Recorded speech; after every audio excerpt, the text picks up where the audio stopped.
আসসালামু আলাইকুম, কেমন আছেন সবাই? নতুন আরও একটি ব্লগ ভিডিওতে আপনাদের সবাইকে আরও একবার স্বাগত জানাই। কাছে এবং দূরে, দেশ এবং দেশের বাহিরে যে যেখান থেকে আমার আজকের ভিডিওটি দেখছেন, আশা করছি আল্লাহর রহমতে সবাই ভালো আছেন। আমরাও আলহামদুলিল্লাহ ভালো আছি। ওইদিকে বাবা, ছেলে, মেয়ে তিনজন একসাথে ঘুমোচ্ছে, আর ওদের ঘুমের ফাঁকে আমি সকালে নাস্তা বানিয়েছি। আর এই যে বর্তমানে টেবিল দেখছেন, এর অবস্থা কিন্তু পুরোই খারাপ হয়ে আছে। আশা করছি আপনারা কেউ কোনো কিছু মনে করবেন না, কারণ আমার কাজই হচ্ছে অগোছালো এবং উল্টাপাল্টা জিনিসগুলোকে আপনাদের সামনে সুন্দরভাবে প্রেজেন্টেশন করা। এক্সাম্পল, আমার এই টেবিলটা এমনিতেই অগোছালো হয়ে আছে, তো এটাই এখন আমি কিভাবে সুন্দর করে একটু গোছগাছালো করা যায় বা একটু সুন্দর করে পরিপাটি করে রাখা যায়, সেটাই আজ আপনাদের মাঝে আমি একটু শেয়ার করছি। এখন ধরুন, গোছানো টেবিলটাই যদি আমি বারবার আপনাদের সামনে গোছাই, তাহলে কি হবে বলেন? তো এই যে আমার টেবিলটা এখন অগোছালো হয়ে আছে, এটা এখন আমি একটু সুন্দর করে পরিপাটি করে একটু গুছিয়ে রাখবো। তো চলুন একসাথে করা যাক।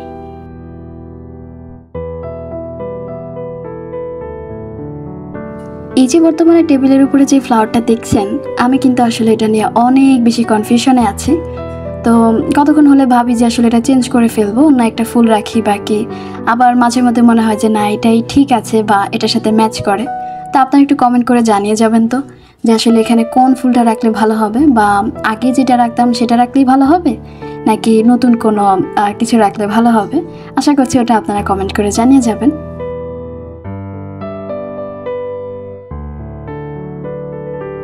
টেবিলের উপরে যে ময়লাগুলো ছিল, ওগুলো কিন্তু আমি একটা শুকনো কাপড় দিয়ে ভালো মতো ঝেড়ে তারপর ফেলে দিয়েছি।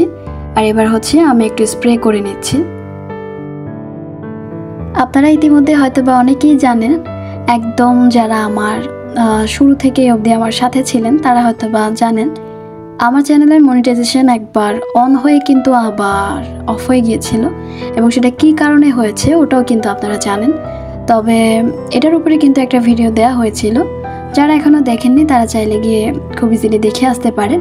তবে সেই কারণটা আজ আর আমি এখানে এক্সপ্লেন করছি না, শুধু ছোট্টখাটো করে আমি আপনাদেরকে কয়েকটা কথা বলতে চাই। কারণ কিছু কিছু আপুরা আমাকে প্রশ্ন করেছিলেন যে আপু, আপনার চ্যানেলের মনিটাইজেশন তো একবার অফ হয়ে গিয়েছিল, তো এখন কি মানে অন হয়েছে কি না। তবে তার আগে চলুন একটা ইউটিউব ম্যাজিক করা যাক। প্রথমে তুড়ি মারুন, তারপর বাকিটা নিজের চোখেই দেখে নেন। দেখলেন, কয়েক ঘন্টা আগেও কিন্তু আমার রান্নাঘরের অবস্থা পুরোই খারাপ ছিল, তবে একটা তুড়ি মারাতে কিন্তু আমার রান্নাঘরের অবস্থা অনেকটাই পরিবর্তন হয়েছে। একদম সব কিছু পরিপাটি হয়ে আছে। তো সত্যি সত্যি যদি এরকম তুড়ি মারলে সব কিছু একদম গোছগাছালো হয়ে যেত, তাহলে তো ভালোই হতো। তো যাই হোক, যেটা বলছিলাম আর কি, মূলত আমার যখন 1000 সাবস্ক্রাইবার প্লাস হচ্ছে 4000 ঘন্টা ওয়াচ টাইম ফিল আপ হয়েছিল, তখন কিন্তু আসলে আমি যখন আমার চ্যানেলটা মনিটাইজেশন করার জন্য যখন রেডি করি, তখন কিন্তু আমার বিশেষ একটা কারণে মনিটাইজেশনটা অফ হয়ে গিয়েছিল। আর সেই বিশেষ কারণটা কিন্তু আমি আমার একদম আগের ভিডিওতে শেয়ার করেছিলাম আপনাদের সাথে। আপনারা হয়তো বা অনেকেই দেখেছেন, আবার অনেকে দেখেননি। তবে যারা ওই ভিডিওটা দেখেননি চাইলে গিয়ে দেখে আসতে পারেন। আর এর মধ্যে হচ্ছে আমার প্রচুর পরিমাণে ওয়াচ টাইম কেটে নিয়ে গিয়েছিল, যার কারণে হচ্ছে অনেক সমস্যার সম্মুখীন হতে হয়েছে।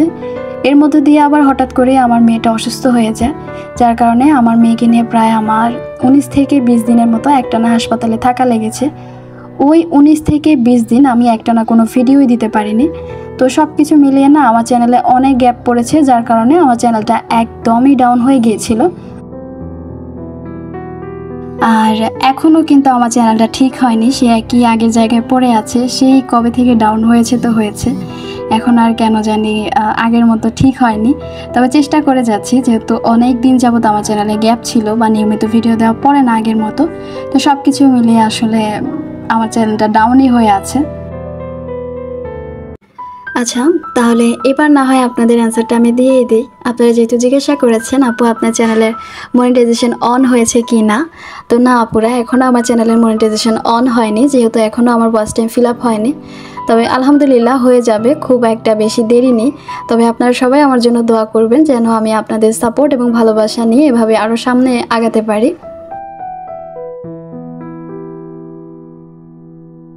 আমি যা যা বলেছি আশা করি আপনারা সেটা খুব ভালোভাবে বুঝতে পেরেছেন। আর এই তো এখন কিন্তু বিকেলবেলা আপনাদের ভাইয়ার জন্য আমি এখানে নাস্তা বানিয়ে নিচ্ছি, একেবারে অনেকগুলো বানিয়ে নিয়েছি যাতে করে আর পরবর্তীতে আর আমার আলাদা করে কোনো কিছু করা না লাগে। তো কিছুটা আমি ভেজে নিচ্ছি আর কিছুটা আমি ফ্রোজেন করে তুলে রেখেছি। প্রথমে ভেবেছিলাম আপনাদের ভাইয়ার জন্য মিষ্টি কিছু বানাবো। আমি প্রথমে জিজ্ঞাসা করেছিলাম যে মিষ্টি টাইপের কিছু বানাবো কি না, পরে বললো যে না।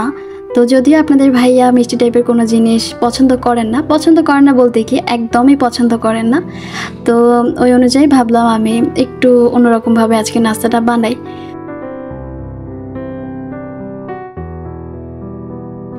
ভিডিও দেখতে দেখতে সেই পুরনো একটা কথা আপনাদেরকে আরও একবার মনে করিয়ে দিতে চাই। আমার আজকের ভিডিওটি দেখতে দেখতে যদি কোনো অংশ আপনাদের কাছে ভালো লেগে যায় তো প্লিজ সেই ভালো লাগা থেকে একটা লাইক দিয়ে যাবেন। সেই সাথে আপনি যদি আমার চ্যানেলে নতুন হয়ে থাকেন তো চাইলে আমার চ্যানেলটাকে সাবস্ক্রাইব করে পাশে থাকা বেল আইকন বাটনটাকে বাজিয়ে অল অপশন সিলেক্ট করে দিতে পারেন। আর আপনি যদি এই কাজটা অলরেডি করে থাকেন তো আপনাকে অসংখ্য ধন্যবাদ জানাই। গতকালকে আমি যে ভিডিওটা দিয়েছিলাম ওখানে কিন্তু আমার ভিডিওর কমেন্ট বক্সটা অফ ছিল, যার কারণে আপনারা অনেকেই কমেন্ট করতে পারেননি। তবে আমার অসংখ্য প্রিয় আপুরা কমেন্ট বক্সটা অফ দেখে কিন্তু কমিউনিটি পোস্টে গিয়ে সেখানে ছোট্ট ছোট্ট করে কমেন্ট করে এসেছে, আবার অনেকে অনেক বড় বড় করে কমেন্ট করেছেন। তার জন্য আমি আমার সমস্ত আপুদেরকে অনেক অনেক ধন্যবাদ জানাই। আগে যদিও অনেক আপুদের কমেন্ট পড়া হতো, তবে এখন সময় স্বল্পতার জন্য ওভাবে কারো কমেন্টই পড়া হয় না। তবে ইনশাল্লাহ চেষ্টা করব এখন থেকে সবার কমেন্টই পড়ার জন্য। আপনাদের কমেন্ট পড়তে কিন্তু আমার কাছে ভীষণ ভালো লাগে। আসলে এত মিষ্টি মিষ্টি কমেন্ট না আমার কাছে সত্যি অনেক বেশি ভালো লাগে। যাই হোক, ভিডিওর একদম শেষ পর্যায়ে চলে এসেছি। আজকের মতো এখানেই বিদায় নিচ্ছি। সবাই সুস্থ থাকবেন, ভালো থাকবেন। আল্লাহ হাফিজ।